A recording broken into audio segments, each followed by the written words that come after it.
Hello dear student, आप सभी के चैनल में आपका स्वागत है। आज हम पढ़ने वाले हैं रीट एसएसटी में 5वीं यूनिट का पहला टॉपिक संसद। इससे पहले अपन ने 4 यूनिट कंप्लीट कर ली हैं, तो आज हमारा टॉपिक है संसद। संसद वाले टॉपिक में से हमेशा एक क्वेश्चन आता है रीट में। आपने अगर पिछली वाली रीट दी हो तो भी एक क्वेश्चन आया था, तो कौन कौन से क्वेश्चन बन सकते हैं। नॉर्मली जो सबसे सिंपल क्वेश्चन बनता है कि संसद का उल्लेख कौन से अनुच्छेद में किया गया है। दूसरा क्वेश्चन होता है संसद किससे मिलकर बनती है। फिर तीसरा क्वेश्चन आ जाता है कि राज्यसभा या लोकसभा का उल्लेख कौन से अनुच्छेद में किया गया है। फिर आता है इससे थोड़ा टफ क्वेश्चन कि राज्यसभा की सदस्यता के लिए न्यूनतम उम्र क्या होनी चाहिए, या लोकसभा की सदस्यता के लिए न्यूनतम उम्र क्या होनी चाहिए।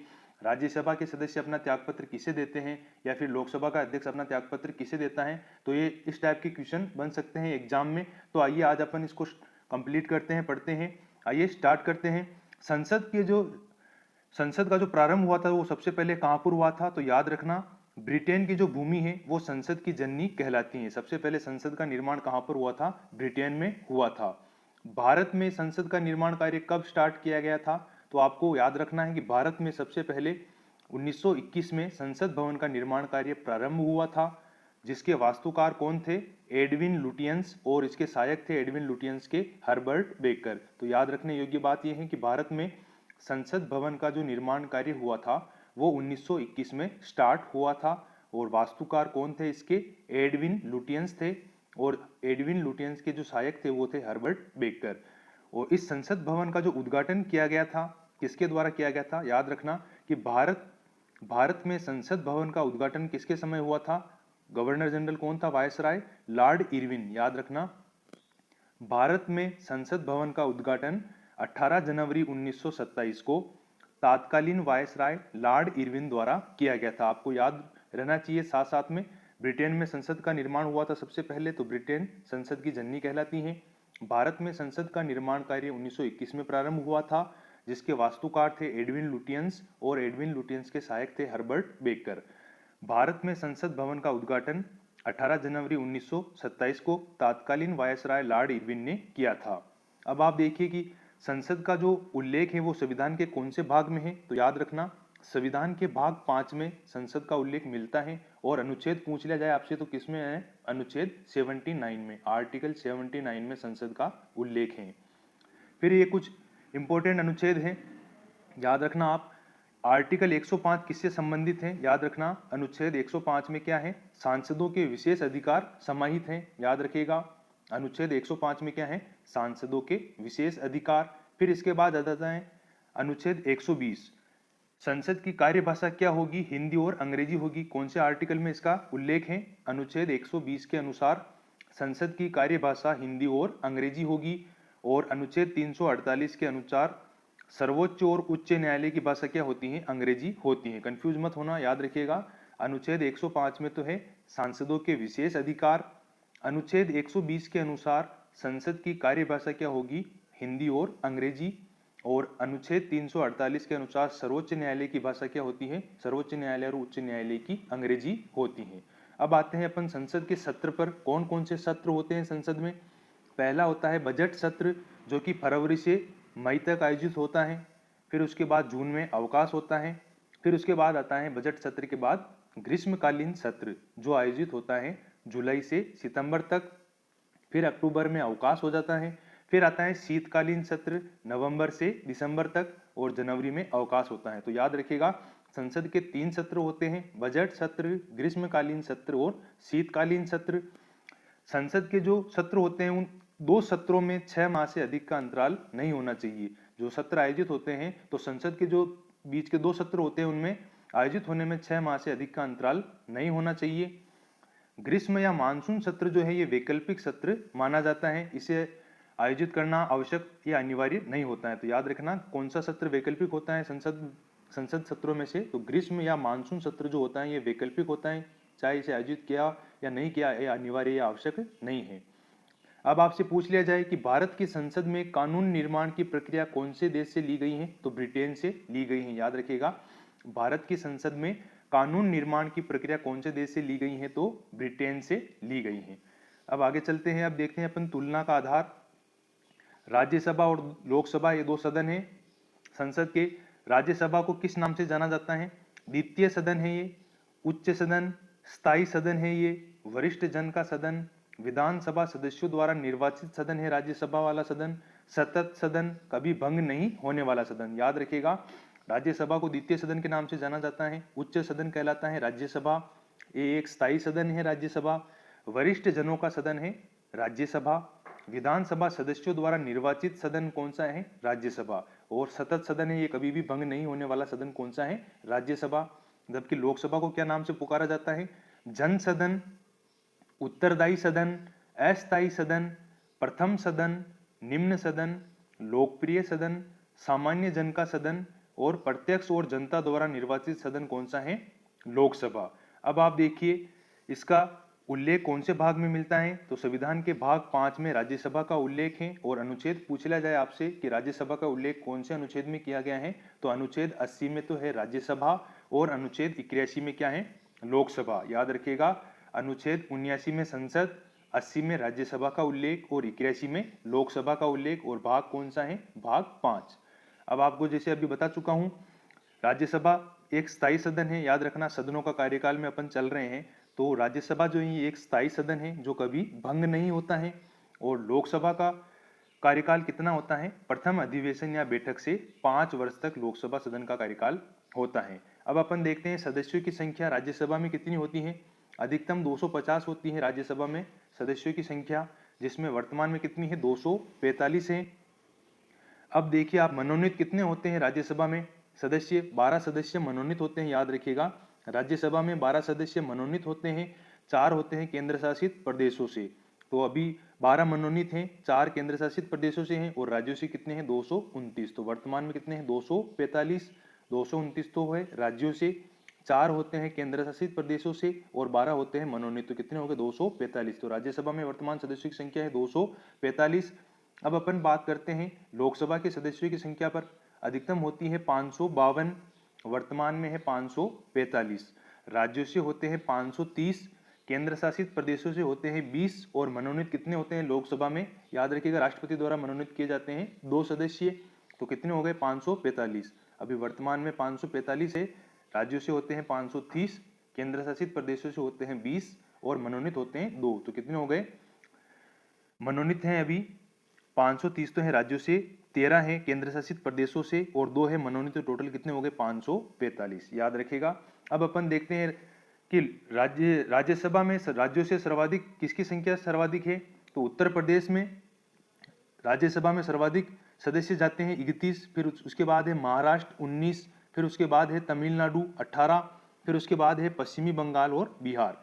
याद रखना, इसकी ये क्रम याद रखना कि राज्यसभा के सदस्यों की सदस्यता का राज्यों के अनुसार क्रम क्या होगा। तो उत्तर प्रदेश, महाराष्ट्र, तमिलनाडु और पश्चिमी बंगाल। उत्तर प्रदेश में है 31 सदस्य आते हैं राज्यसभा में, महाराष्ट्र से आते हैं 19, तमिलनाडु से आते हैं 18, और पश्चिमी बंगाल या बिहार से आते हैं 16। तो आप शॉर्ट से याद रखना चाहो कि राज्यसभा में सदस्यों की संख्या राज्यों के अनुसार, तो उमा तमिल राज्य के पब में गई। तो उमा से ऊ से हो गया उत्तर प्रदेश, मा से हो गया महाराष्ट्र, तमिल से हो गया तमिलनाडु, और पब से हो गया पश्चिमी बंगाल। राजस्थान से राज्यसभा में कितने सदस्य जाते हैं? तो याद रखना 10 सदस्य जाते हैं राजस्थान से राज्यसभा में। राजस्थान से 10 राज्यसभा सदस्य जाते हैं, और लोकसभा में से जाते हैं 25। अब बात करते हैं अपन लोकसभा की। तो लोकसभा में राज्यों से सर्वाधिक जाते हैं, इसमें भी यूपी आएगा सर्वाधिक, 80 जाते हैं सदस्य लोकसभा में। फिर आते हैं महाराष्ट्र 48, फिर आता है पश्चिमी बंगाल 42, और फिर आता है बिहार 40। याद रखिएगा, उत्तर प्रदेश, महाराष्ट्र, पश्चिमी बंगाल और बिहार। फिर इसके बाद अपन बात करते हैं राजस्थान से कितने जाते हैं इसमें लोकसभा में? तो 25 जाते हैं, जबकि राज्यसभा से सदस्य जाते हैं 10। अब अपन इसकी बात करते हैं 545 में SC ST का आरक्षण कितना है? तो SC का है 84 या 79, और ST का है 47 या 41। राज्यसभा में SC और ST के लिए आरक्षण का प्रावधान नहीं है। स्टार्टिंग में राज्यसभा के सदस्यों का निर्धारण कौन सी पद्धति के द्वारा किया गया था? याद रखने लायक पॉइंट है। याद रखना कि स्टार्टिंग में, प्रारंभ में राज्यसभा के लिए सदस्यों का निर्धारण किससे होता था? सलाका पद्धति या फिर लॉटरी सिस्टम के द्वारा किया गया था। सलाका पद्धति को अपन लॉटरी सिस्टम कहते हैं। तो आपसे पूछ लिया जाए कि प्रारंभ में राज्यसभा के सदस्यों का निर्धारण कौन सी पद्धति के द्वारा किया गया था? तो सलाका पद्धति के द्वारा, या फिर इसे लॉटरी सिस्टम भी कहते हैं, तो लॉटरी सिस्टम के द्वारा किया गया था। अब अपन देखते हैं कि राज्यसभा के लिए निर्वाचन के लिए जमानत राशि कितनी होती है। तो याद रखिएगा, राज्यसभा के निर्वाचन के लिए 5,000 रुपये निर्वाचन राशि जमानत राशि होती है। 5,000 रुपये राज्यसभा या विधानसभा के निर्वाचन के लिए होती है 5,000 रुपये, जबकि लोकसभा के लिए होती है निर्वाचन के लिए 10,000 रुपये जमानत राशि होती है। अगर ये भी प्राप्त निर्धारित वोट अगर प्राप्त नहीं कर पाते तो जमानत राशि क्या हो जाती है, जब्त हो जाती है। तो राज्यसभा के लिए 5,000 जमानत राशि और लोकसभा के निर्वाचन के लिए 10,000 जमानत राशि होती है। अब अपन चलते हैं सदस्यता के लिए न्यूनतम आयु क्या होनी चाहिए। इंपॉर्टेंट क्वेश्चन है, आया हुआ है, सेकंड ग्रेड में भी आया था। याद रखिएगा आप कि राज्यसभा की सदस्यता के लिए न्यूनतम आयु क्या होती है, 30 वर्ष होती है।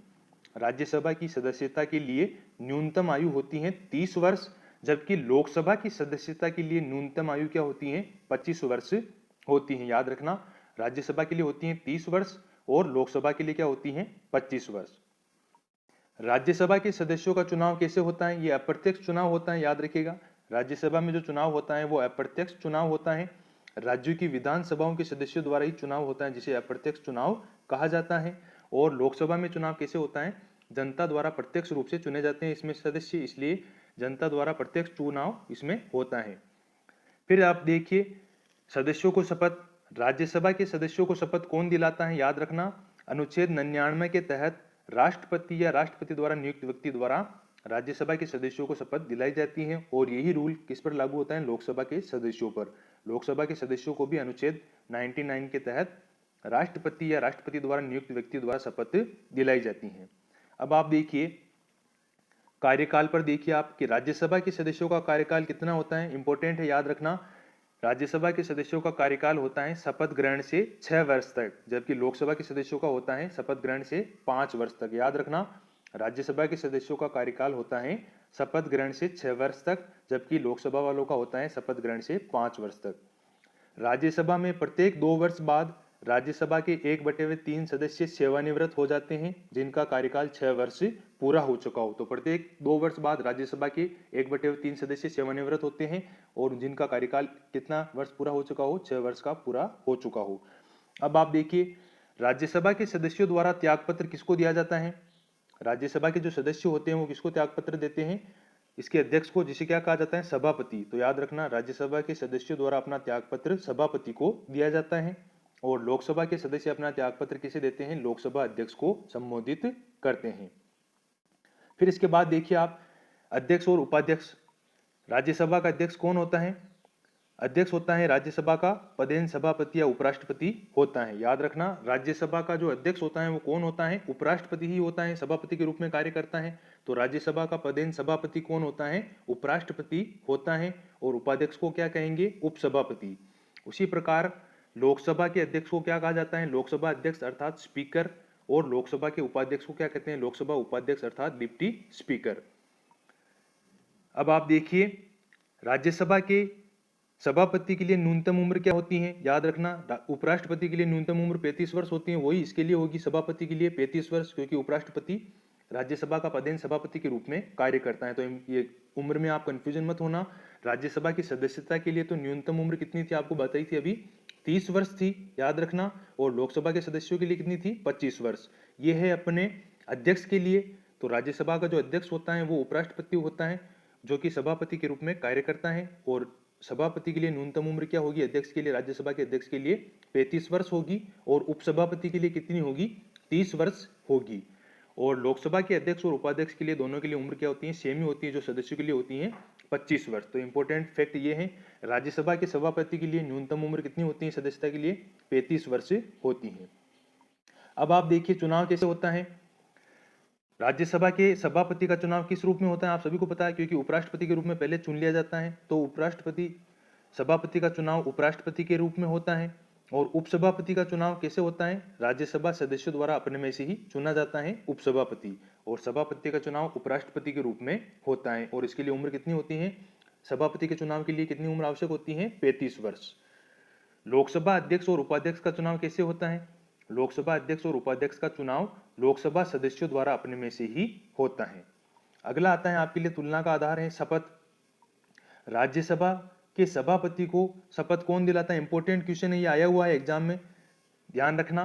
राज्यसभा के सभापति किस रूप में शपथ लेता है, उपराष्ट्रपति के रूप में शपथ लेता है, लेकिन ये सभापति पद की शपथ नहीं लेता है। इंपॉर्टेंट क्वेश्चन है, आपसे पूछा जाता है सत्य असत्य में। याद रखना कि राज्यसभा के सभापति को शपथ कौन दिलाता है। याद रखना कोई नहीं दिलाता है, क्योंकि ये शपथ लेता नहीं है, क्योंकि सभापति पद की शपथ नहीं लेता है, क्योंकि ये उपराष्ट्रपति की के रूप में शपथ पहले ही ले चुका होता है। तो याद रखना राज्यसभा के सभापति को कौन शपथ दिलाता है, कोई नहीं दिलाता है, क्योंकि ये उपराष्ट्रपति के रूप में पहले ही शपथ ले चुका होता है। सभापति पद की अलग से शपथ नहीं लेता है।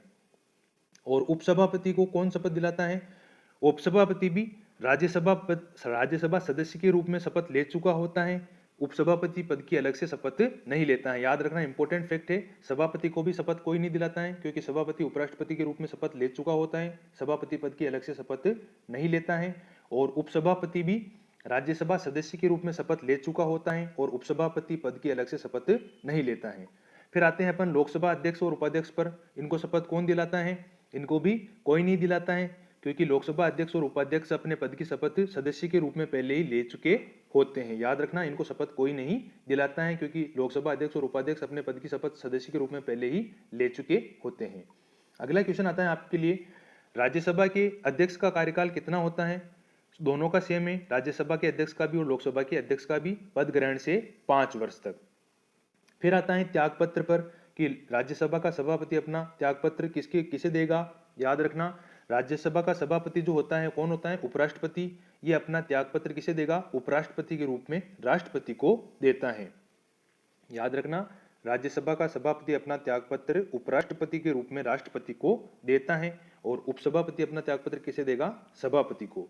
उसी प्रकार लोकसभा अध्यक्ष और उपाध्यक्ष अपना त्यागपत्र एक दूसरे को देंगे। याद रखना लोकसभा अध्यक्ष तो देगा अपना त्यागपत्र लोकसभा उपाध्यक्ष को और उपाध्यक्ष किसको देगा, लोकसभा अध्यक्ष को। फिर आता है अगला पॉइंट, इनको अपने पद से कैसे हटाया जा सकता है। तो राज्यसभा का जो सभापति होता है इसे कैसे हटाते हैं, सभापति को उपराष्ट्रपति के रूप में हटाते हैं। राज्यसभा के साधारण बहुमत और लोकसभा की सहमति से सभापति को उपराष्ट्रपति के रूप में हटाया जाता है। याद रखना ये पूछा जा सकता है कि सभापति को अपने पद से हटाने के लिए क्या शर्त है, तो राज्यसभा के साधारण बहुमत और लोकसभा की सहमति से सभापति को उपराष्ट्रपति के रूप में हटाया जाता है। और उपसभापति को कैसे हटाएंगे, राज्यसभा सदस्यों द्वारा साधारण बहुमत से हटाया जाता है। उसी प्रकार लोकसभा अध्यक्ष को कैसे हटाते हैं, लोकसभा सदस्यों द्वारा साधारण बहुमत से, और उपाध्यक्ष को भी लोकसभा सदस्यों द्वारा साधारण बहुमत से हटाया जाता है। अब आता है अपने अगला पॉइंट, अध्यक्ष और उपाध्यक्ष की अनुपस्थिति में कार्यवाहक अध्यक्ष और उपाध्यक्ष कौन कौन बनेंगे। याद रखना अगर राज्यसभा का अगर सभापति का पद रिक्त है तो कार्यवाहक सभापति कौन बनेगा, उपसभापति। याद रखिएगा सिंपल वे में समझिएगा, अगर राज्यसभा का सभापति का पद अगर रिक्त है तो उसकी जगह कार्यवाहक सभापति कौन बनेगा, उपसभापति बनेगा। लेकिन अगर उपसभापति का पद भी रिक्त है तो कार्यवाहक सभापति कौन बनेगा, राष्ट्रपति द्वारा नियुक्त राज्यसभा सदस्य कार्यवाहक सभापति बनेगा। अब आप देखिए ये तो था पद रिक्ति में। अब आता है सभापति की अनुपस्थिति में। अगर सभापति अनुपस्थित हैं तो कार्यवाहक सभापति कौन बनेगा, उपसभापति। लेकिन अगर उपसभापति भी अनुपस्थित हो तो राज्यसभा द्वारा अपने में से ही किसी सदस्य को कार्यवाहक सभापति बनाया जा सकेगा। ये तो ध्यान रखना अनुपस्थिति में है। और ये पद रिक्ति में अगर सभापति भी का पद भी रिक्त है और उपसभापति का भी पद रिक्त है तो कार्यवाहक सभापति कौन बनेगा, राष्ट्रपति द्वारा नियुक्त राज्यसभा सदस्य। और अगर अनुपस्थित हैं दोनों तो कार्यवाहक सभापति कौन बनेगा, राज्यसभा सदस्यों द्वारा अपने में से किसी को बनाया जाएगा। अब अपन देखते हैं लोकसभा सदस्य। लोकसभा अध्यक्ष का अगर पद रिक्त है तो कार्यवाहक अध्यक्ष कौन बनेगा, उपाध्यक्ष। और उपाध्यक्ष का पद भी रिक्त है तो कार्यवाहक अध्यक्ष कौन बनेगा, राष्ट्रपति द्वारा नियुक्त लोकसभा सदस्य। अब अपन देखते हैं अनुपस्थिति में।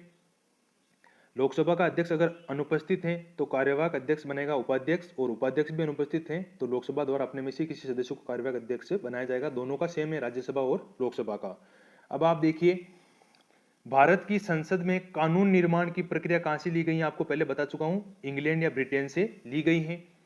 कानून निर्माण की प्रक्रिया के दौरान कितने वाचन होते हैं, याद रखिएगा कानून निर्माण की प्रक्रिया के दौरान, विधि निर्माण प्रक्रिया के दौरान 3 वाचन होते हैं। अब अपन बात करते हैं संयुक्त बैठक पर। अनुच्छेद 108 के तहत लोकसभा और राज्यसभा में साधारण विधेयक पर मतभेद होने पर राष्ट्रपति द्वारा संयुक्त बैठक बुलाई जाती है। अनुच्छेद 108 के तहत लोकसभा और राज्यसभा में साधारण विधेयक पर अगर मतभेद हैं तो राष्ट्रपति द्वारा संयुक्त बैठक बुलाई जाती है, जिसकी अध्यक्षता कौन करता है? लोकसभा अध्यक्ष करता है। आयोजनकर्ता होता है संयुक्त बैठक का राष्ट्रपति, और अध्यक्षता कौन करता है जिसका क्रम आप याद रखना। संयुक्त बैठक की अध्यक्षता करता है सबसे पहले लोकसभा अध्यक्ष, अगर ये नहीं है अध्यक्ष तो कौन करेगा? लोकसभा उपाध्यक्ष, अगर ये भी नहीं है तो तीसरा नंबर किसका आएगा? राज्यसभा का उपसभापति का आएगा। अब आप देखिए किस पर संयुक्त बैठक नहीं बुलाई जाती है? धन विधेयक और संविधान संशोधन विधेयक पर संयुक्त बैठक नहीं बुलाई जाती है, याद रखना। धन विधेयक और संविधान संशोधन विधेयक पर संयुक्त बैठक नहीं बुलाई जाती है। अब आता है अपन, अब तक संसद के दोनों सदनों की संयुक्त बैठक कितनी बार हुई है? याद रखिएगा, अब तक संसद के दोनों सदनों की कुल 3 बार संयुक्त बैठक हुई है। याद रखिएगा, कुल 3 बार अब तक दोनों सदनों की संयुक्त बैठक हो चुकी है। सबसे पहले हुई थी 1961 में दहेज कानून पर, 1961 में दहेज कानून पर सबसे पहले संयुक्त बैठक हुई थी, और उसकी अध्यक्षता किसने की थी? लोकसभा अध्यक्ष थे उस समय अनंत शयनम अयंगर। फिर दूसरी बार हुई थी 1978 में बैंकिंग सुधार के मुद्दे पर, उस समय इसकी अध्यक्षता किसने की थी? लोकसभा अध्यक्ष के.एस. हेगड़े द्वारा इसकी अध्यक्षता की गई थी। तीसरी हुई थी 2002 में आतंक निरोधी अध्यादेश पर, जिसके अध्यक्ष थे उस समय लोकसभा अध्यक्ष थे मनोहर जोशी। तो याद रखना, अब तक संसद के दोनों सदनों की कुल 3 बार संयुक्त बैठक आयोजित हो चुकी है। पहली हुई थी 1961 में दहेज कानून पर, जिसकी अध्यक्षता की थी लोकसभा अध्यक्ष अनंत शयनम अयंगर ने। फिर हुई थी 1978 में बैंकिंग सुधार पर, जिसके अध्यक्ष थे के.एस. हेगड़े, और 2002 में हुई थी आतंक निरोधी अध्यादेश पर, जिसके अध्यक्ष थे मनोहर जोशी। आपसे पूछ लिया जाए कि तीनों संयुक्त बैठकों में उपस्थित होने वाले एकमात्र व्यक्ति कौन थे, तो वो थे अटल बिहारी वाजपेयी जी थे, तीनों संयुक्त बैठकों में उपस्थित होने वाले एकमात्र व्यक्ति। अब अपन देखते हैं भारत के संसद की कार्यप्रणाली क्या है। विधेयक कौन कौन से होते हैं?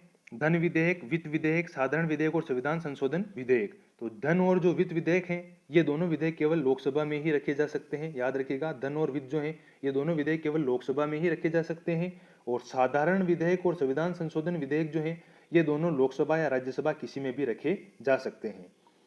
धन विधेयक और वित्त विधेयक में क्या अंतर है? कर लगाना, कर बढ़ाना, कर कम करना, ये धन विधेयक के अंतर्गत आता है। और धन विधेयक में निर्णयकर्ता कौन होता है? लोकसभा अध्यक्ष होता है, अर्थात कोई विधेयक धन विधेयक है या नहीं इसका निर्धारण कौन करेगा? लोकसभा अध्यक्ष करेगा। राज्यसभा जो है ये 14 दिन तक धन विधेयक को रोक सकती है। राज्यसभा कितने दिन तक रोक सकती है? धन विधेयक को 14 दिन तक रोक सकती है, और धन विधेयक पर संयुक्त बैठक नहीं बुलाई जाती है। वित्त विधेयक क्या होता है? आगामी वर्ष के लिए विभागों द्वारा मांगी गई अनुदान की राशि वित्त विधेयक के अंतर्गत आती है। राज्यसभा जो है वित्त विधेयक को 6 माह तक रोक सकती है। याद रखना, धन विधेयक को तो 14 दिन तक रोक सकती है राज्यसभा, और वित्त विधेयक को 6 माह तक रोक सकती है। वित्त विधेयक पर भी संयुक्त बैठक बुलाई जा सकती है, वित्त विधेयक पर संयुक्त बैठक बुलाई जा सकती है। धन विधेयक और संविधान संशोधन विधेयक पर संयुक्त बैठक नहीं बुलाई जाती, वित्त विधेयक पर संयुक्त बैठक बुलाई जा सकती है। अब अपन बात करते हैं भारत की संसद में दोनों सदनों में कार्यवाही संचालन के दौरान कितने बजे का समय प्रश्नकाल कहलाता है? याद रखिएगा, 11 से 12 बजे का समय प्रश्नकाल कहलाता है। प्रश्नकाल के दौरान 3 प्रकार के प्रश्न पूछे जाते हैं। तारांकित प्रश्न, जिसके उत्तर मौखिक होते हैं और इसमें पूरक प्रश्न होते हैं। अतारांकित प्रश्न होते हैं जिसके उत्तर लिखित होते हैं और इसमें पूरक प्रश्न नहीं होते हैं। और तीसरे प्रकार के प्रश्न होते हैं अल्प सूचनात्मक, जिनके उत्तर आवश्यकता अनुसार लिखित या मौखिक होते हैं और इसमें सार्वजनिक महत्व के अविलंबनीय प्रश्न होते हैं। तो याद रखना, प्रश्नकाल कितने बजे का है? 11 से 12 बजे तक का समय प्रश्नकाल कहलाता है, और 12 से 1 बजे तक का समय क्या कहलाता है? शून्यकाल कहलाता है। प्रश्नकाल का समय कम रहने के कारण ही किसकी शुरुआत हुई थी? शून्यकाल की शुरुआत हुई थी। 1962 में शून्यकाल राज्यसभा से राष्ट्रपति सर्वपल्ली राधाकृष्णन द्वारा आरंभ किया गया था। 1962 में शून्यकाल किसके द्वारा आरंभ किया गया था? राज्यसभा से आरंभ हुआ था शून्यकाल 1962 में, उस समय राष्ट्रपति थे सर्वपल्ली राधाकृष्णन, इन्हीं के द्वारा शून्यकाल आरंभ किया गया था। फिर उसके बाद लोकसभा में भी ये आ गया। शून्यकाल की परंपरा भारत के संसद द्वारा प्रारंभ की गई है। याद रखना आप, शून्यकाल की परंपरा भारत की देन है। 1 से 5 बजे के दौरान कानून निर्माण का कार्य पूरा होता है। फिर 5 से 5:30 बजे के दौरान आधे घंटे की चर्चा का समय होता है।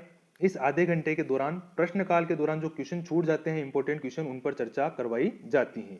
लोकसभा में शून्यकाल 3 दिन होता है। याद रखिएगा, लोकसभा में शून्यकाल 3 दिन होता है, सोमवार, फिर उसके बाद छुट्टी, फिर बुधवार, फिर और शुक्रवार, 3 दिन लोकसभा में शून्यकाल, एक दिन छोड़ के एक दिन, सोमवार, बुधवार और शुक्रवार, रविवार को नहीं होता है। राज्यसभा में शून्यकाल सप्ताह का कोई भी एक दिन होता है। जब आपातकाल लग जाता है, अगर किसी स्थिति में आपातकाल लग जाए तो उस समय लोकसभा की अवधि 1 वर्ष तक के लिए बढ़ाई जा सकती है। याद रखना, आपातकाल के दरमियान लोकसभा की अवधि 1 वर्ष तक के लिए बढ़ाई जा सकती है। सदनों की वर्ष में कम कितनी बैठकें अनिवार्य हैं? कम से कम 2 बैठकें अनिवार्य होती हैं और इन 2 बैठकों में अधिकतम अंतराल 6 माह होता है। पहली बार लोकसभा जो भंग हुई थी वो कब हुई थी? 1970 में पहली बार लोकसभा भंग हुई थी, और वो कौन सी लोकसभा थी? चौथी लोकसभा थी। अब आप देखिए सदनों की गणपूर्ति, कुल सदस्य संख्या का 1/10 भाग सदनों की गणपूर्ति के लिए आवश्यक होता है बैठक के लिए। अर्थात बैठक के लिए आवश्यक न्यूनतम सदस्य संख्या कितनी होनी चाहिए? लोकसभा के सदस्य कितने होते हैं वर्तमान में? 545 है, और बैठक के लिए कितने सदस्य संख्या चाहिए? 1/10। तो 545 में 10 का भाग देंगे तो कितने आएंगे? 55। तो लोकसभा की बैठक के लिए कुल कितने सदस्य संख्या होना आवश्यक है? 55। तो याद रखना, आपसे पूछ लिया जाता है कितनी बार कि लोकसभा की बैठक के लिए कुल सदस्य संख्या का कितने प्रतिशत भाग उपस्थित होना आवश्यक है? तो 1/10। फिर राज्यसभा का इसी प्रकार 245 वर्तमान संख्या है, 245 में 10 का भाग दीजिए आप, 25 सदस्यों की उपस्थिति आवश्यक है बैठक के लिए। कोरम या गणपूर्ति किसे भी पूछ सकता है आपको कि लोकसभा के सदनों की गणपूर्ति के लिए कितनी सदस्य संख्या आवश्यक है? तो 1/10 कुल सदस्य संख्या का। गणपूर्ति नहीं होने पर अध्यक्ष या सभापति बैठक को क्या करता है? स्थगित कर सकता है। लोकसभा में विपक्ष के दल का दर्जा प्राप्त करने के लिए कुल सीटों का कितने प्रतिशत भाग जीतना आवश्यक है? 1/10 भाग जीतना आवश्यक है, अर्थात वही सीटें 545 में आप 10 का भाग दीजिए, 55 सीटें जीतना आवश्यक है विपक्ष का दर्जा अगर अपने को प्राप्त करना है तो। अब आप इंपॉर्टेंट ये 3 अनुच्छेद देख लीजिए, इसके बाद अपना ये संसद वाला टॉपिक कंप्लीट हो जाएगा। अनुच्छेद 67 के तहत साधारण बहुमत से उपराष्ट्रपति को हटाने की पहल राज्यसभा ही कर सकती है। याद रखना, अनुच्छेद 67 में क्या लिखा गया है? आर्टिकल 67 के अकॉर्डिंग साधारण बहुमत से उपराष्ट्रपति को हटाने की पहल कौन कर सकती है? राज्यसभा ही कर सकती है। फिर आता है आर्टिकल 249, इसके अकॉर्डिंग राष्ट्रीय हित में राज्य सूची के किसी विषय पर कानून बनाने के लिए राज्यसभा केंद्र को प्राधिकृत कर सकती है। इसमें कहा गया है आर्टिकल 249 के अकॉर्डिंग अगर राष्ट्रीय हित में राज्य सूची के किसी विषय पर कानून बनाना है तो राज्यसभा केंद्र को प्राधिकृत कर सकती है कानून बनाने के लिए 249 आर्टिकल के अकॉर्डिंग। अब आता है 312 आर्टिकल, 312 अनुच्छेद के अनुसार राज्यसभा द्वारा अखिल भारतीय सेवाओं का सृजन किया जा सकता है। इंपॉर्टेंट क्वेश्चन आया हुआ है एग्जाम में कि राज्यसभा द्वारा अखिल भारतीय सेवाओं का सृजन कौन से आर्टिकल के तहत किया गया है? तो 312 के अकॉर्डिंग किया गया है। या फिर किसी सेवा को राज्यसभा द्वारा अखिल भारतीय सेवा का दर्जा दिया जा सकता है कौन से आर्टिकल के अकॉर्डिंग? 312 के अकॉर्डिंग। ये आपका हो गया संसद का टॉपिक कंप्लीट। अगर आपको वीडियो पसंद आया तो इसे ज़्यादा से ज़्यादा लाइक करें और अपने फ्रेंड के साथ शेयर करें। अगर चैनल को सब्सक्राइब नहीं किया तो सब्सक्राइब जरूर करें और बेल आइकन जरूर दबाएं। मिलते हैं अगले वीडियो में, पढ़ते रहिए आपके अपने चैनल के साथ। जय हिंद, जय भारत।